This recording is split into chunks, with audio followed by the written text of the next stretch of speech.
Well, here we are. Welcome to today's salon discussion on the future of birds and bird tourism through the lens of a fascinating country nestled within the Caucasus region along the Caspian Sea, Azerbaijan. I'm Elizabeth Linder, and it's really a pleasure to welcome all of our guests today, and of course, our panelists who are joining us from all over the world. Today in our salon, we welcome Matt Jeffery from Washington, D.C. Matt serves as the Deputy Director of Audubon Society for the Americas. And we are joined by Tomas Haraldsson, who is an ecotourism professional and brings a breadth of experience on our topic and our country of interest today. Kai Gauger, who joins us from Germany and is a freelance biologist to help us better understand the nature behind the topic that we're discussing today. And Jonathan Meyrev, who is the tourism director at the Israeli Ornithological Center. Thank you all so much. We think about tourism and we think about bird tourism and nature tourism. And our imaginations immediately probably go to admiration. What are we admiring and how do we admire these beautiful creatures of our planet? But today's discussion is going to go a step farther than admiration, because what our panelists are really close to and understand very well is the impact that bird tourism and nature tourism can have on conservation and sustainability.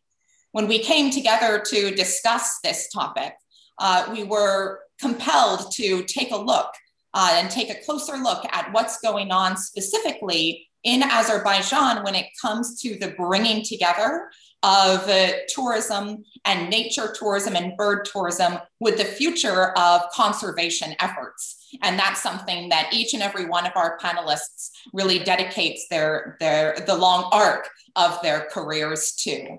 So that being said, we have an hour together for today's salon discussion. And I am going to pass directly over to Tomas to help us initially just wrap our head around the big picture. Tomas, take us into your world, into the world of bird tourism, and help us understand what's going on in this space. Thank you, Elizabeth. Great to be here with all our expert people to really dig into this topic. And as the world looks to sort of come out of the pandemic and a fresh new start, what can be better than really sort of a new greener look at all this? So let me just start with, see for yourself the sort of surprised face of a villager in Syria or Lebanon or in the Caucasus when they asked me, Tomas, you mean that people really come here to our backyard and they pay a small fortune only to enjoy and see the birds that we have around our lake or river valley behind our village? And I say, yes, they do.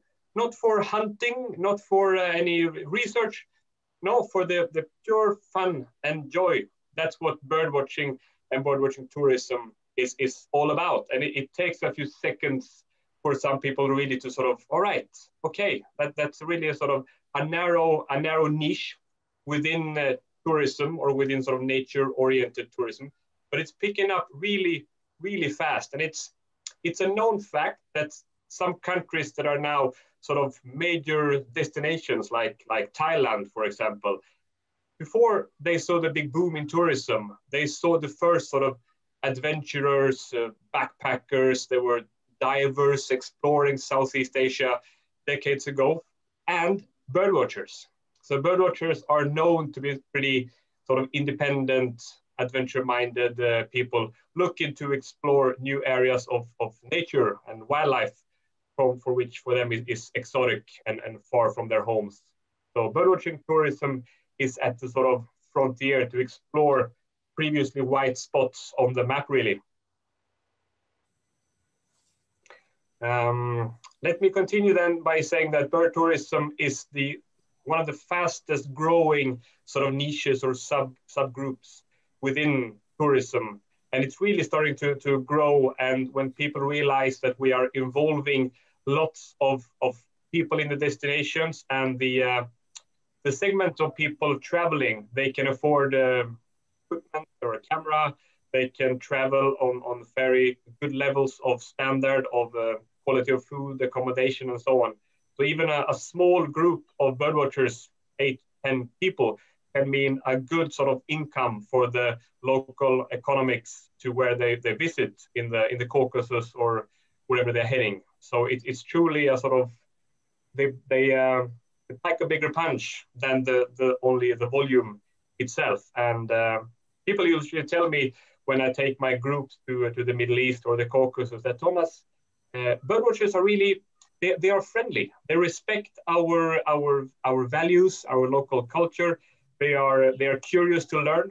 They have a humble approach to the villages and the local context to where we're coming. So I always get to hear, I lived in Egypt where I helped to develop birding tourism, and the local people, local incoming operators and our local guides, they really liked and almost prefer to work with groups coming from Western Europe, for example, dedicated to birds and nature, because our clients were seen as really interested and polite and good people to have as visitors to show around. So they really help to build bridges also between sort of the Western context from where they live and the areas where they visit in the Middle East, for example.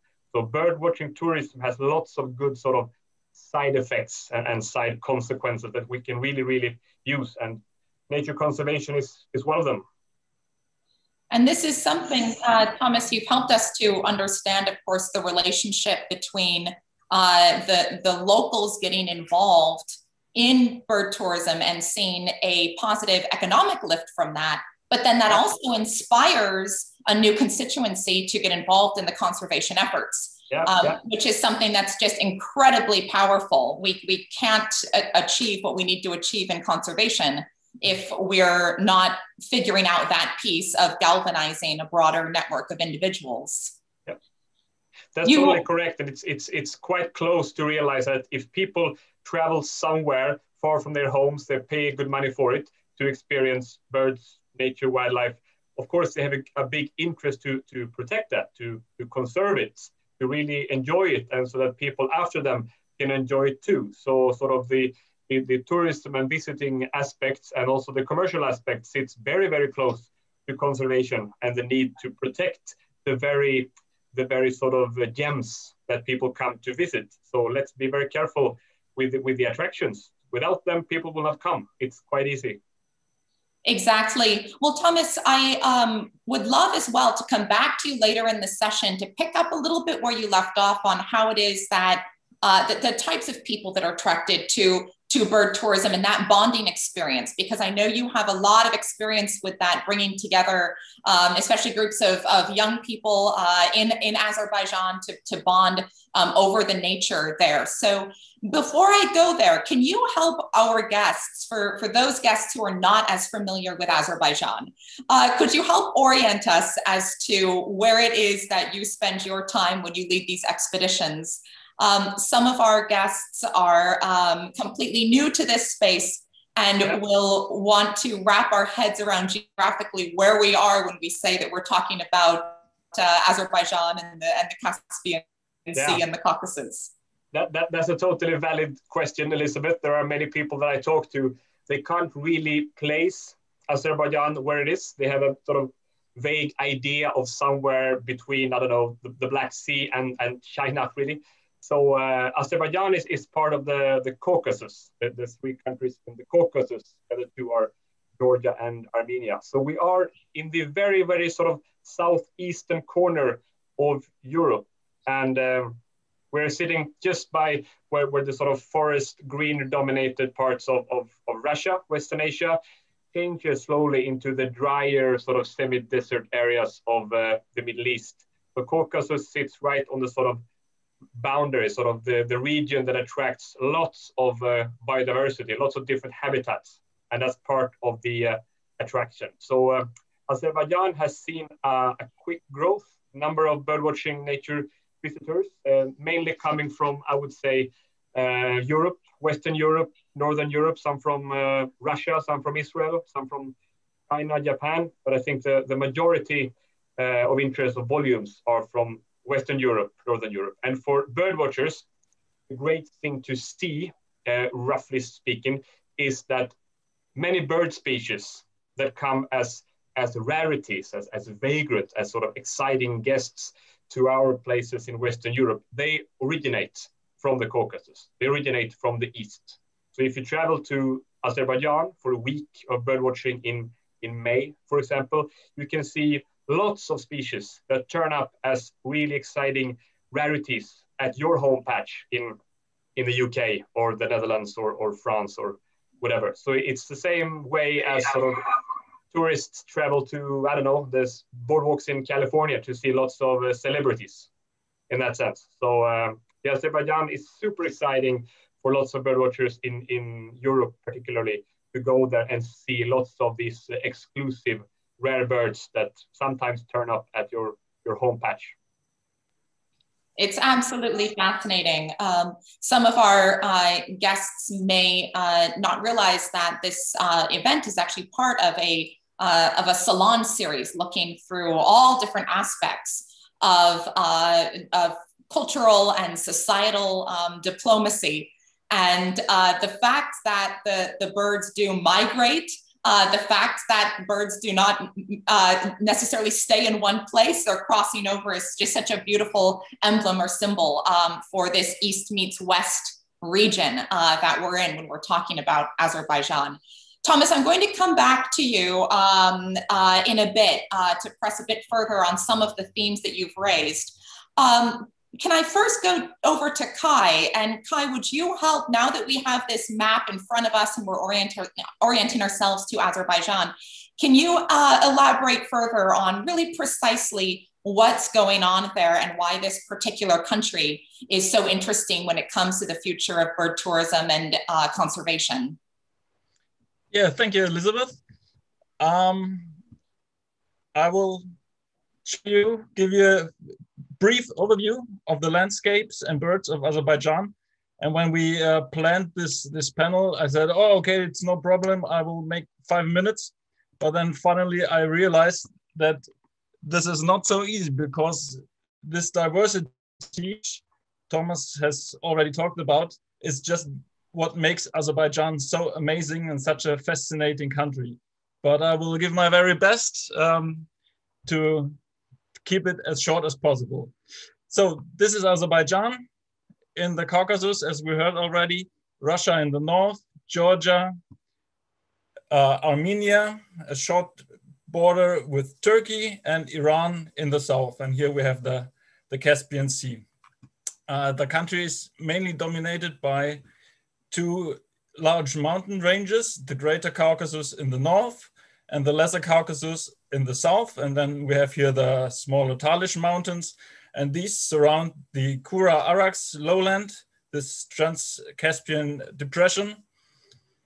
And we will do a short trip around comparable to the birdwatching trips I do with groups years, usually in May.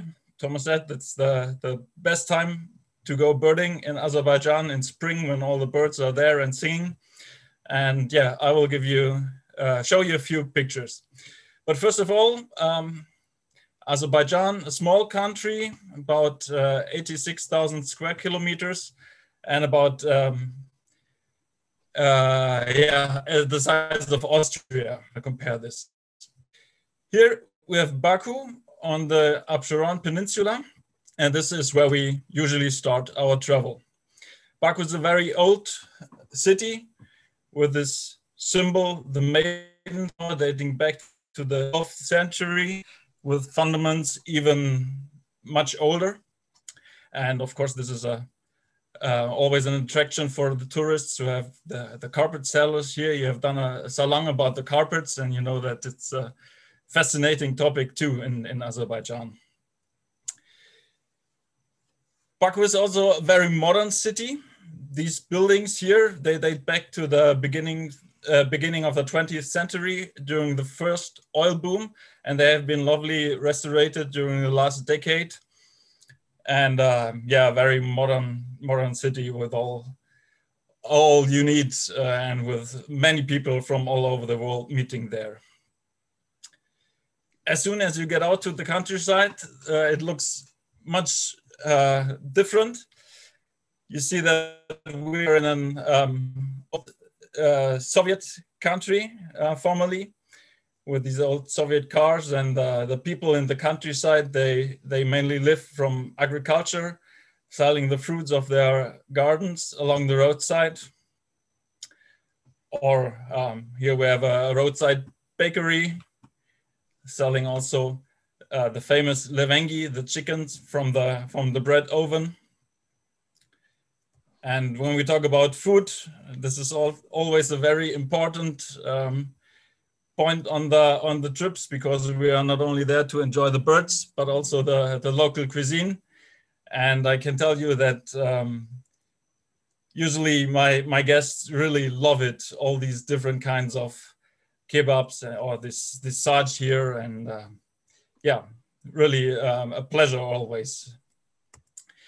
When you need to eat, you also need to drink. And of course, tea is a very important part of the whole Azerbaijani life, served during all hours of the day and the night. Birders, that though it's a Muslimic country, Azerbaijan, alcohol is not forbidden, and you can always get a cool beer fresh from the tap during the summer heat, during a break of the sometimes exhausting birding. Okay, but now to what we are here for, a few landscapes and what you can see there. This is the region of Gobustan around Baku, a very dry and barren landscape with stones and clays, and very unique. What we can see here in the background are the mud volcanoes of Gobustan. This is a very big one, and if you go closer, it looks more like this. It's cold mud coming out of the earth, pushed up by gas and going through the water in the ground, and it's always fun to play in this mud. We can also see that people have lived in this region for a very long time with these stone paintings dating back to the Stone Age. And we had a very different wildlife, of course, during this time. A typical bird in this region, the rock nuthatch. A bit further south, we visit the Shirvan National Park, the oldest and most visited national park of Azerbaijan, which was mainly protected for the goiter gazelle, the last remaining population of gazelles in Europe. They were nearly extinct in the 50s, 60s, but then were protected in this formerly Zapovetnik. And now they're doing quite well, and there are a few thousands in the park here. Typical bird, though often well camouflaged and hard to find, the stone curlew, and very famous in winter, huge flocks of little bustards coming from the Russian and Kazakh steppes to winter here. Along the coast, we have huge wetlands with reed beds and open waters. Of course, we can see flamingos or this colored breading coal along the coast. And then only a few kilometers up the mountains, here in the Talish mountains, in a completely different habitat. It's subtropical. We have dense green forests where we can find very special birds, like what every birder going there is looking for, the Caspian tit, which has not been seen for a very long time, for decades, but then finally it was refound, and now we can enjoy this on our trips. A bit further up the mountain, it's again completely different, and we have this colorful mountain semi-desert, and as colorful as the landscape are the birds, of course, like this bee eater. Another colorful highlight are the Candy Cane Mountains, which are in the foothills of the Greater Caucasus, with these red and white clay layers folded, full of fossils. And typical birds here are like the rosy starlings. Going again further up the mountains, the landscape changes very quickly. We have the forest zone, the alpine zone, and here you can see birders in field, and they are currently enjoying the Caucasian black grouse at their lake. A bit further up even, and above 2,000 meters, is the highest village of the Eastern Caucasus, called Khinalik, with a small ethnic minority living in villages there, speaking their own language, like in many other villages in the Caucasus. And this is a starting point for hikes to the highest parts of the mountains, to see such very special birds like the great rosefinch or the lammergeier, many other mountain species. A real highlight, usually at the end of my trips, and my personal highlight and the place in Azerbaijan I love the most, is Nakhchivan, a small enclave in the Lesser Caucasus. And Nakhchivan is really like the paradise, because it's called also Noah's land, and it's told that Noah's Ark scratched above this Ilandak. Here you can see it, before it landed just over there on Mount Ararat. And the story goes that Noah and his family, they lived in Nakhchivan, and you can also visit his grave in Nakhchivan city. Yeah, and it's a very, very lovely place, also with dry barren mountains, but also with river oasis along the streams coming down from the mountains. And again, here we have very interesting birds. Like Tomas said, birds that visit Europe very rarely, usually in spring when they shoot over, and then the birders in the country all come together to see such a bird if it appears there, and there you can see them, yeah, like all over the place, like this gray neck bunting, or also this Irania here. Yeah, okay, that's it so far. Hi, what absolutely beautiful images. Thank you so much for allowing us to travel in our imaginations to the landscapes. I think you have us all dreaming of joining you on one of your trips, one of your excursions. What I'd love to do now, and I do want to then come back a bit as well to your expertise, and especially to go through a bit more specifically the geographies that we're talking about. First, I would love to bring in Matt to help us understand. Matt, we've taken this deep dive into bird tourism and into Azerbaijan specifically, and how bird tourism plays out in Azerbaijan. Can you help now bridge us into the sustainability and conservation piece, and given your global outlook and role based there in Washington, D.C. at the Audubon Society, what are the future trends that we need to be paying attention to, or that you're paying attention to, when it comes to this very special relationship between tourism, bird tourism, and the conservation efforts that are happening from your vantage point there? Yeah, excellent. Thank you, Elizabeth. And thank you for inviting me to this. I am a little bit of an outsider. I'm here in the United States, talking more broadly about bird tourism and how effective it can be in supporting conservation in the process. Audubon has some experience. We've now created birding trails and built local capacity in about 5 countries in the Americas, and have been, as Elizabeth has alluded to, been sort of watching, where are the trends and what's moving forward. Just to give a little bit of context, here, you know, in the United States, there's an estimated 45 million bird watchers. So people that actually, you know, spend some of their time actually watching birds. So it's a huge audience, and the industry alone is worth about 76 billion dollars with a B. That includes sort of feeding birds, watching birds, binoculars, everything to do with birds. But it's a huge industry and it employs a lot of people. You know, it's estimated also here in the United States that you know, there's about 16.3 million people that actually travel more than 5 miles from their homes to watch birds. So that's people actually, you know, going out there to watch birds.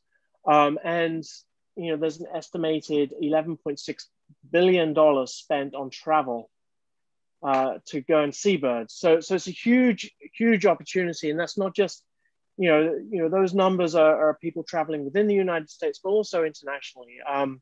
And so it's a huge industry. And what's really exciting about this industry is it is also expanding at about 8% a year.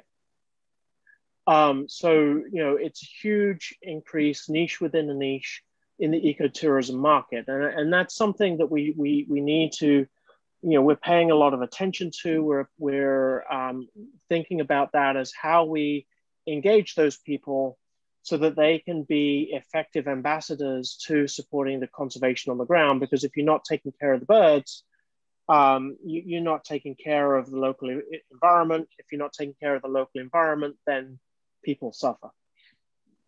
So there's this really interesting link throughout the process. You know, we see it as a major driver in the green economy. And many of the countries we're working with are also seeing it as part of the COVID recovery opportunity, sort of the green recovery, if you want to call it. How do you recreate the ecotourism markets to be more sustainable and really engage in you know, supporting local, often very rural communities in the process? One of the interesting things about birders, and anyone that is a birder, and I apologize for me saying this, but birders are a little bit crazy in that they'll go to the ends of the earth to see a certain bird. And so they're willing to get out there and really visit very rural areas and often put up with some fairly rustic conditions in order to see those birds. And so they're often seen as the pioneers globally in the ecotourism market. So the birders arrive, and then you can sometimes see some of these other more general nature-based tourism sort of coming behind that. So we're definitely seeing all of these things in our work across the Americas. I think with COVID as well, we're also seeing there's a large growing domestic market. I think COVID made us all sort of, you know, with the isolations and sort of, you know, only having certain amounts of time outside, you know, I think we've all grown to better appreciate the environment and better appreciate nature. And so there's actually been a huge surge in most of the countries we work with in bird enthusiasm, people sort of getting binoculars, wanting to know what birds are, you know, getting involved in some of the webinars and some of the, you know, things like this salon that are sort of educating the populace. So huge market, lots of growth. I think one of the things pre-COVID that we were experiencing, and we take this from our chapters. Audubon has about 465 independent organizations that are associated with us in the United States. And the leaders from those chapters that took international trips were looking for more than just birds.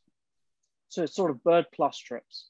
And that plus is definitely thinking about the cultural aspects. There's the immersion, right? People want to be immersed, especially millennials and younger people.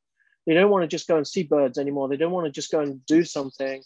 They want to immerse themselves in the culture and really experience the country. And so birds can be the gateway to that, but the really successful trips and really successful opportunities are when you can combine birds with culture, birds with agriculture, birds with culinary, you know, food and drink. Food and drink always sells really well. So I think that's something to sort of keep in mind, and sort of this is, it's not just about crazy birders going out to see those birds in very remote places. It's about growing an industry that has more, has a lot of interest in the culture and other things, and that's really important. One of the challenges we have is getting the money to the local people, making sure that a lot of the work that Audubon does throughout the Americas is really building the capacity locally, so that the local communities, whether it's a guide, whether it's a restaurant, whether it's a hotel or a guest house, or even a taxi driver, has the opportunity to enter this niche market to actually bring money to the local community. And so we're very passionate about trying to open up the market to these rural economies, because that's how we get the conservation done. We really need to make money stay in these communities, because if we can educate the community members, the guides, or build awareness around the environment, if we can then get more money to remain with those local communities through tourism aspects, we can then change attitudes and behaviors to be more positive towards the environment. And therefore, we see that the communities then recognize not just a perceived value of the environment, but an actual monetary value of the environment, so that they can, and a monetary value of biodiversity, in this case, birds, so that we can actually drive conservation and restoration efforts.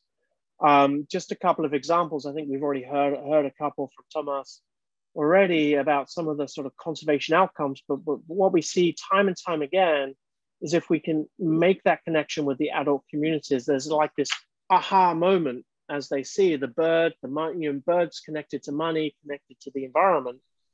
And therefore we see these communities actually want to pay that knowledge forward and pay that experience forward, and set up conservation agreements where there's restoration around the communities to support that. We're seeing support for new protected areas coming online. We see support for management of existing protected areas. We actually, example in Belize, we saw a 95% reduction in poaching because we're able to communicate, engage with the communities surrounding a national park and give them an economic incentive to keep that park where it is and safe and healthy with lots of birds, because then that brings the tourism. So these are some of the things that I just wanted to bring to the table. I think this is, this can work in many countries, and I think this is a growing market that combines the economics, the economics for the country, the economics for rural communities with conservation efforts. I think it's a really powerful tool in our toolbox for saving birds and therefore benefiting people. Powerful is absolutely the perfect piece of vocabulary to sum up what you've just helped us to better understand, Matt. And it's extraordinary to really think of that 360-degree cycle that you walked us through the lens of an emerging market. So we have the birders who are the pioneers out there, but how amazing is it that in an emerging market, so many of these special places that bird tourists and birders are discovering are places that most people haven't yet discovered. We're really have an opportunity here to get off the beaten path and to discover something entirely new, which, as we know, inspires people to think in different ways as well. We do have some questions and comments coming through to the chat. One of our salon guests has reinforced your message, saying you're absolutely correct. Birders are crazy and mad. So I think you did not offend anybody, but you've sparked a little bit of conversation there with our guests. Also fascinating, Tomas and Kai helped us to understand how it is that so often the locals become ambassadors of conservation. You touched on that, but then also got into the fact that the tourist themselves becomes the ambassador as well. And it's important for us to think through both of those lenses. You ended on the note of how global really this effort is to bring together tourism and conservation. And so I'm going to bring Jonathan in now, because Jonathan, you sit right at the heart of tourism meets sustainability through the bird watching from where you sit in Israel, and you've been at this for a while. What are some of the lessons that we can learn as we're exploring this topic through your experience and through the work that you've done out of Israel? All right, thank you, Elizabeth. It's great to be here. I think nothing better than helping promoting another birding destination where conservation is needed. And I am jealous of my colleagues here that I haven't yet been to Azerbaijan, but it looks amazing. So I would also like to quickly share a few insights from our little neck of the woods, because a lot of things sort of meet together.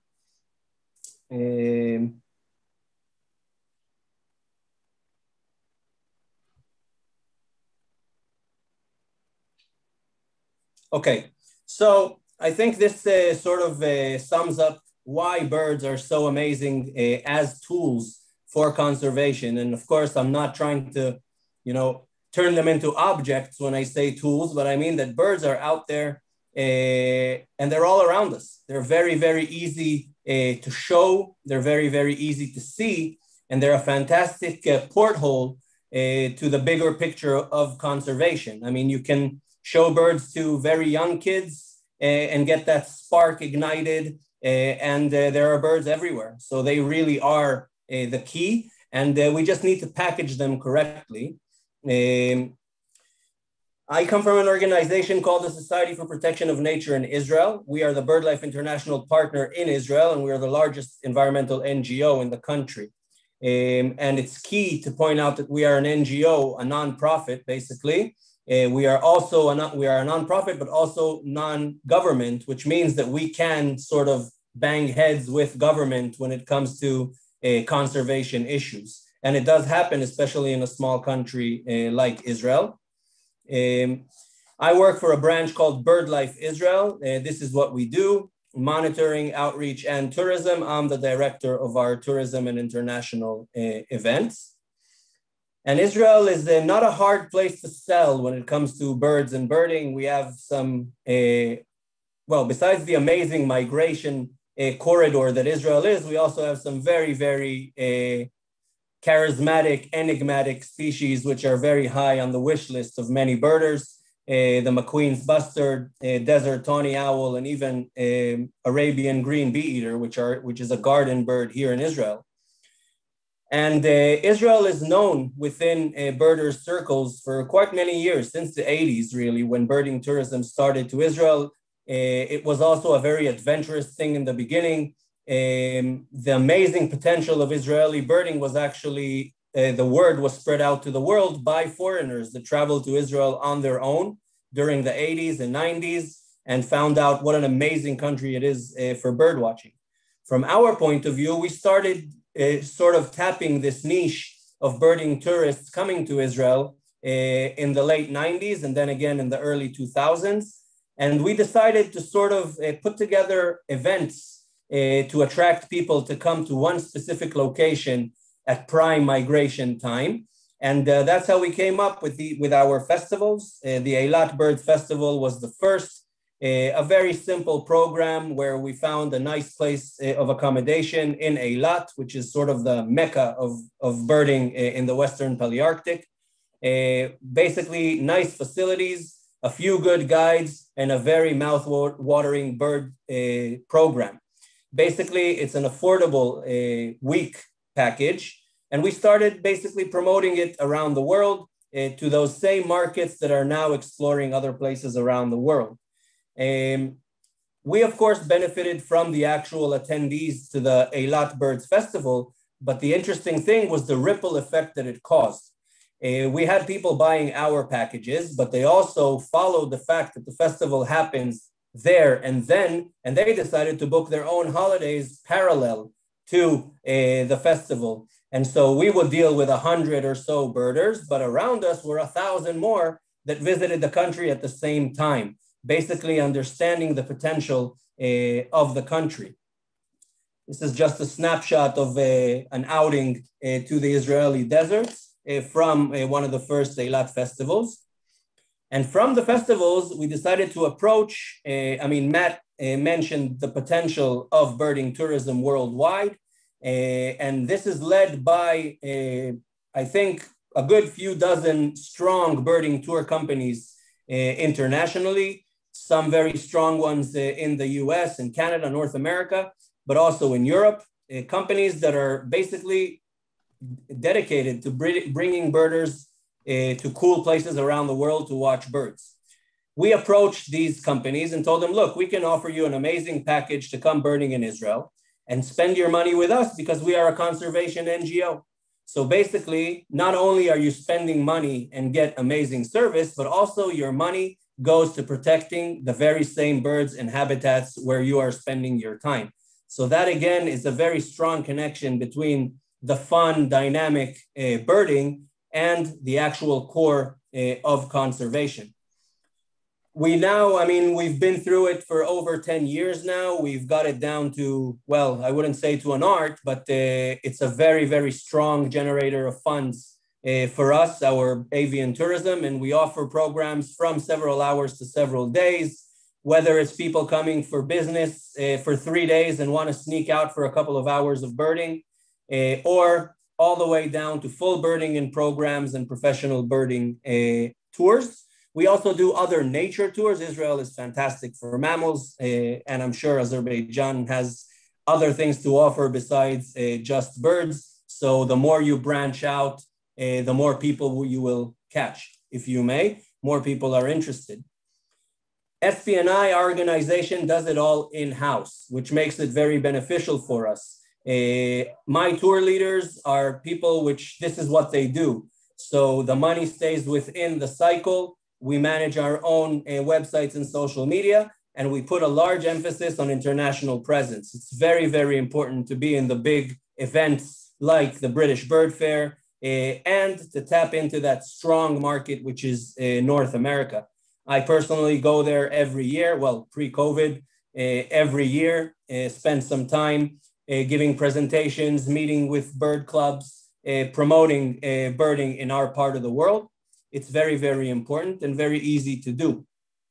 Just a small touch on some of the potential revenue. This is from 2017. We had 90 direct paying clients that generated this income. Out of this was $177,000 went directly into conservation from our projects in 2017. You add to that individual clients, and again, and you see the net is for conservation, but what is beyond the net is money that is spent at hotels, at infrastructure, money that is staying within the country, basically fueling the country's economy. And if you can do something like that in Azerbaijan, where you find a strong base and then slowly grow that network, guides, accommodation, food, all these extra elements all generate important revenue for the country. And the last but not least is that, we're proud to share this gained experience with other places around the world. I'm working on a project with BirdLife, helping Belarus, for example, Romania, Otop in Poland. Hopefully I can help with Azerbaijan as well, because I think that overall we are one big birding and conservation family. And I really hope that these few examples can, serve as a door to, potential bright future for birding tourism in Azerbaijan.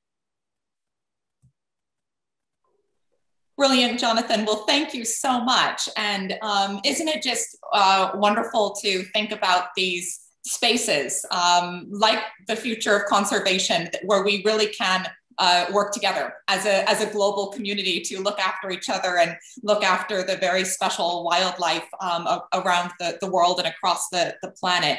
You really helped us to also think about how it is that we can develop and propel this space through the examples that you gave, the recent examples on tying together bird tourism with the festivals and how you kind of get that excitement off the ground.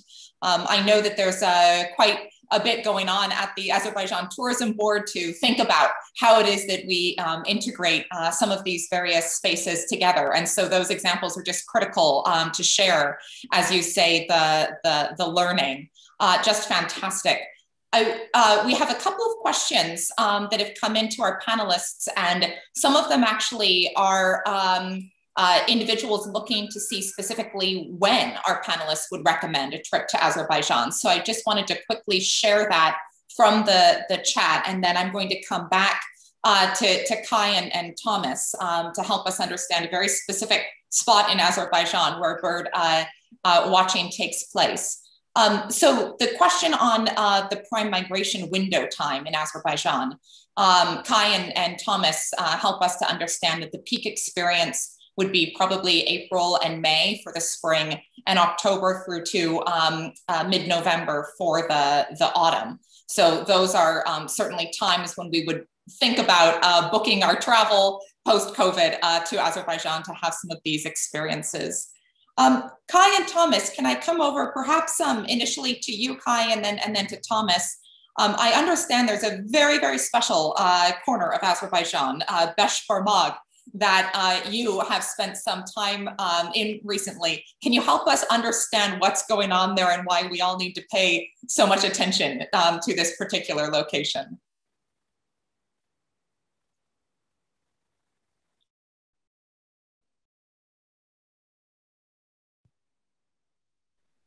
You're muted, Kai. Okay, sorry. Okay, thank you. Yeah, we have heard about bird migration already in Israel, and also in Azerbaijan. We have a very special spot where migrating birds come together, and so also the birders watching them meet from already many countries. And this is meanwhile quite famous in our scene, the Beshbarmag. Beshbarmag is on the easternmost edge of the Greater Caucasus, directly at the Caspian Sea shore. And what you can see here, that mountain ranges and open waters, they act as barriers for migrating birds. So most of the birds that come from the north, they are like funneled here east of the Greater Caucasus, and then finally pass Beshbarmag here in this narrow plain.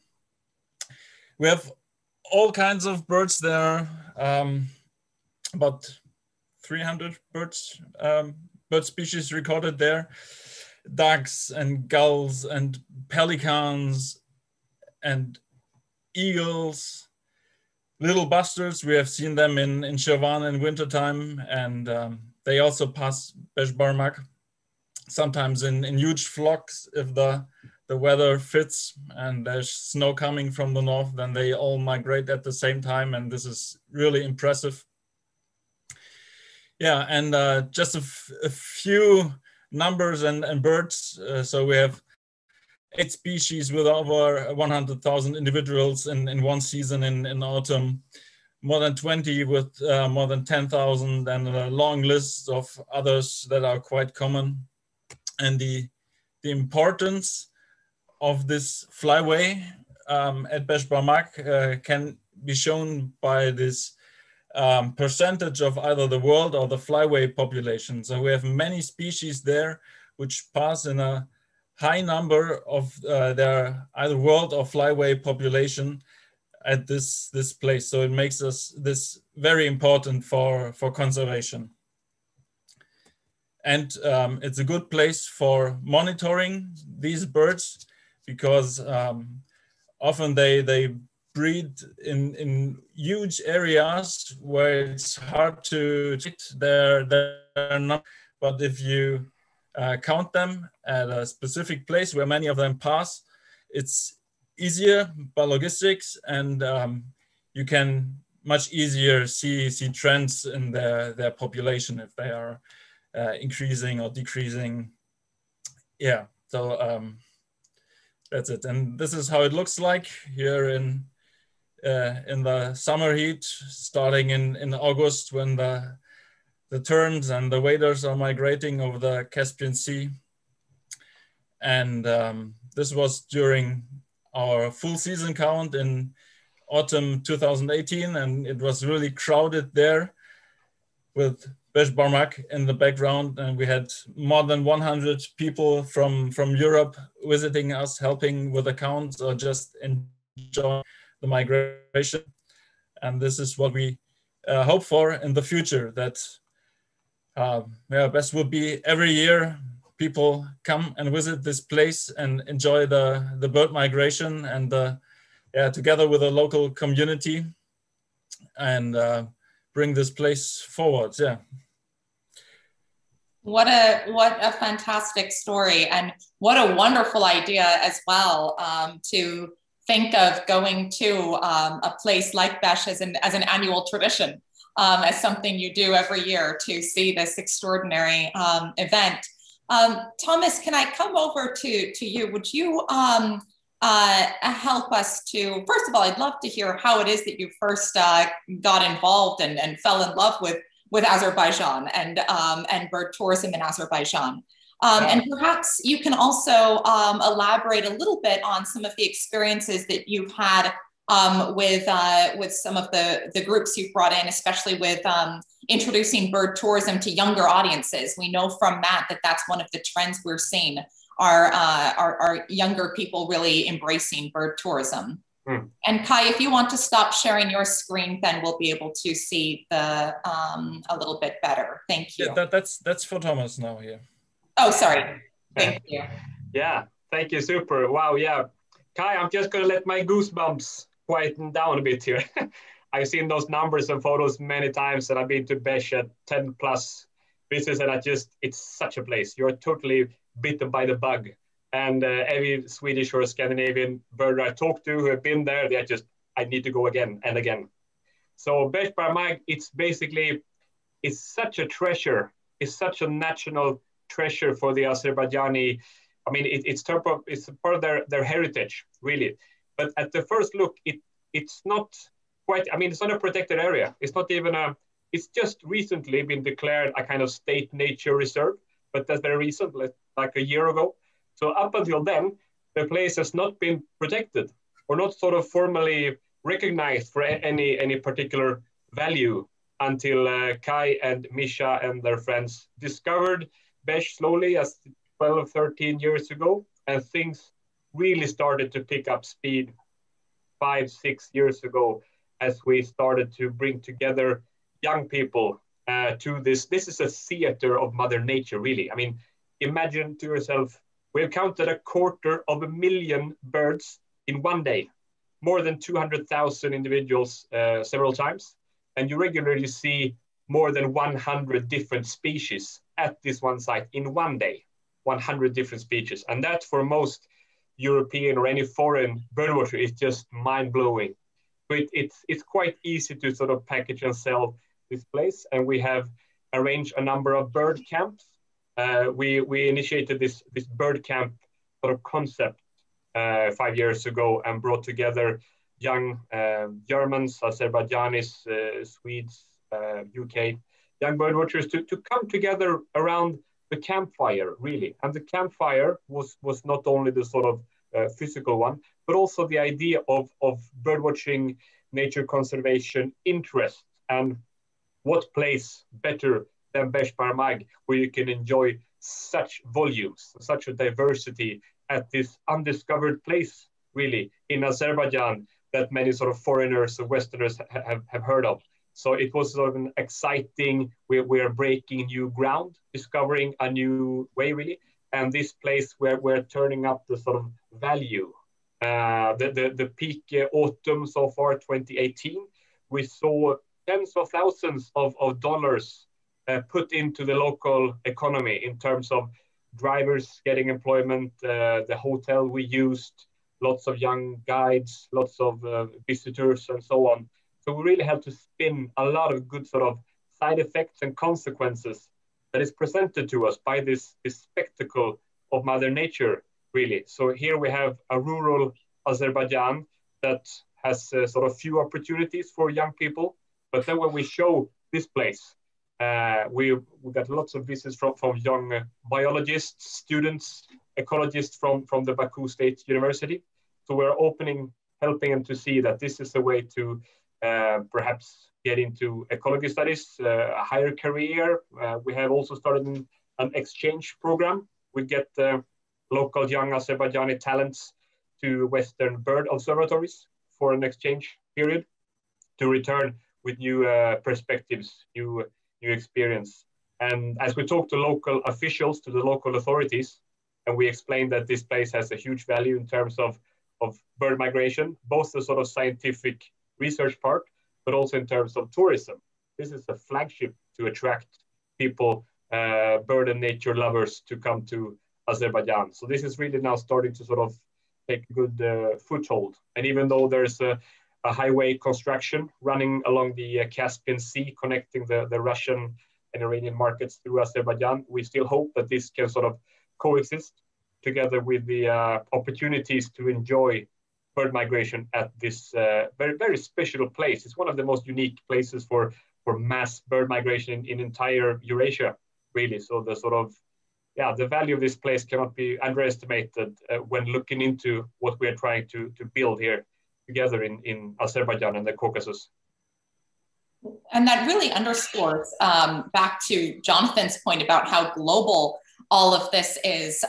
You touched a little bit on who is attracted for tourism to Azerbaijan, but that does hit to a question that we had from one of our guests, which is, can you describe the types of individuals that tend to be attracted to your tours, where they come from?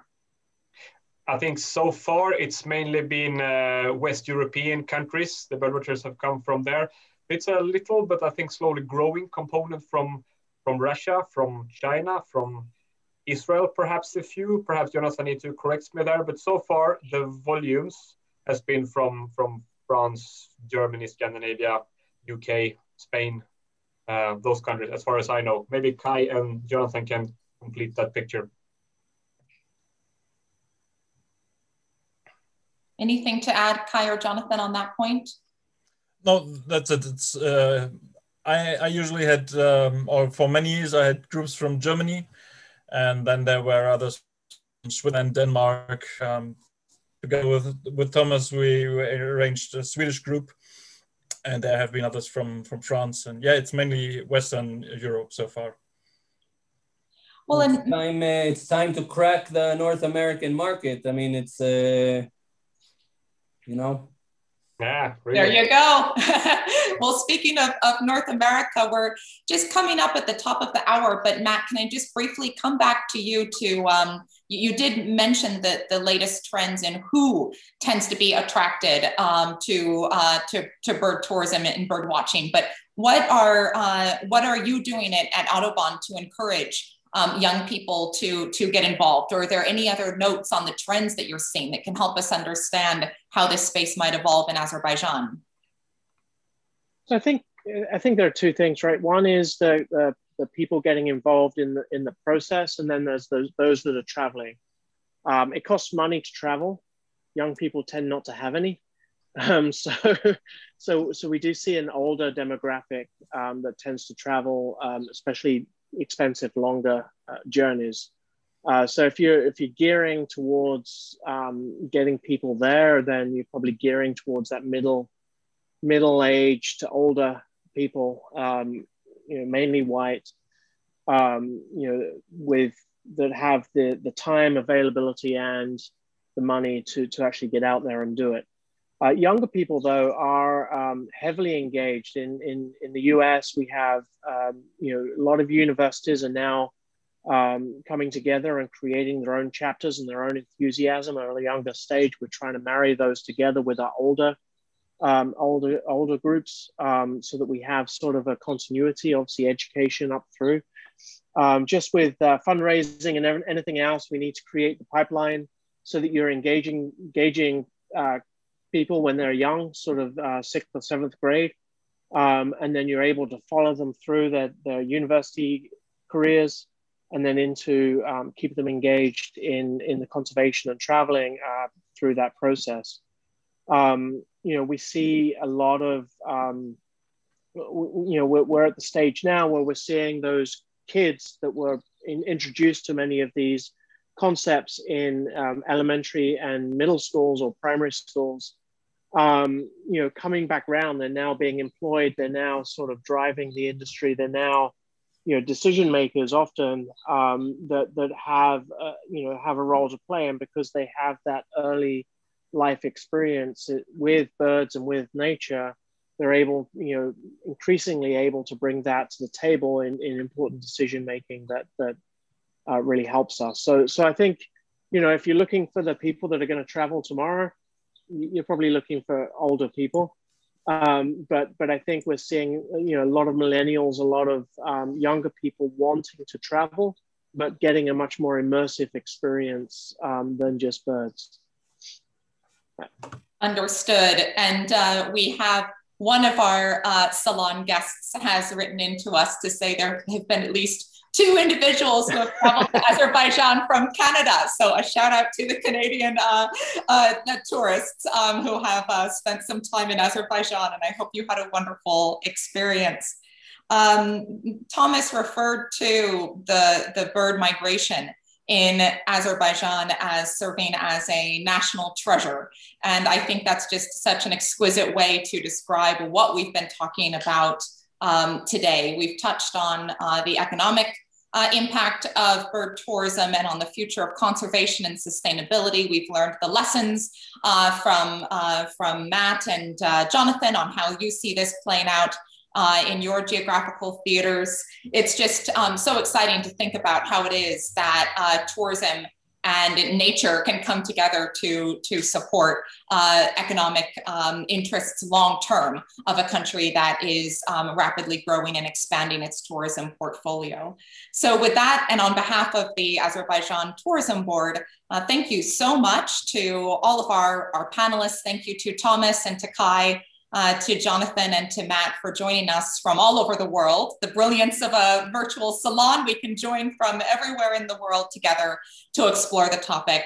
And of course, as always, thank you so much to our guests of today's salon. We hope you have enjoyed this hour together, and we look forward, as always, to remaining in touch through social media. Thank you so much. Take care and goodbye. Thank you. Thank you.